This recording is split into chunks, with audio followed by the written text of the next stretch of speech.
Pertanyaan kenapa air laut asin sering kita dengar ditanyakan oleh anak kecil, atau mungkin ada juga di antara Anda belum mengetahui kenapa air laut itu bisa asin.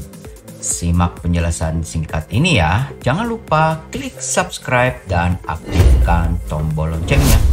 Jumpa lagi bersama Mimin Freddy. Kali ini kita ada materi edukasi tentang kenapa air laut itu rasanya asin. Sebanyak 70% permukaan bumi merupakan lautan dan sekitar 97% air yang ada di bumi tergolong asin. Luar biasa ya, 97%. Dan kenapa ini bisa terjadi guys? Garam yang membuat air laut asin berasal dari bebatuan di darat. Menurut beberapa perkiraan, jika garam di lautan dapat dihilangkan dan disebarkan secara merata di permukaan tanah bumi, maka akan membentuk lapisan setebal lebih dari 166 meter atau kira-kira setinggi gedung perkantoran 40 lantai seperti dikutip Natural History Museum. Garam di laut atau salinitas laut terutama disebabkan oleh hujan yang mencuci ion mineral dari daratan menjadi air. Asam karbonat di udara larut ke dalam air hujan dan membuatnya sedikit asam. Hujan secara fisik mengikis bebatuan dan asam secara kimiawi memecah batuan dan membawa garam dan mineral bersama dalam keadaan terlarut sebagai ion. Ion-ion di limpasan dibawa ke sungai dan kemudian ke laut.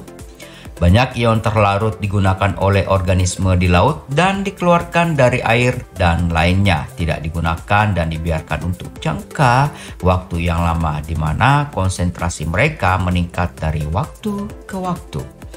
Bahkan perairan yang terisolasi bisa menjadi ekstra asin atau hipersalin melalui penguapan, misalnya Laut Mati yang kandungan garamnya sangat tinggi sehingga meningkatkan kepadatan air. Sebab itu juga orang lebih mudah mengapung di Laut Mati daripada di lautan lainnya. Selain itu, gunung berapi bawah laut dan lubang hidrotermal di dasar laut juga dapat melepaskan garam ke laut. Situs survei geologi Amerika Serikat mengungkapkan dua ion yang paling sering hadir dalam air laut adalah klorida dan natrium. Keduanya membentuk lebih dari 90% dari semua ion terlarut dalam air laut.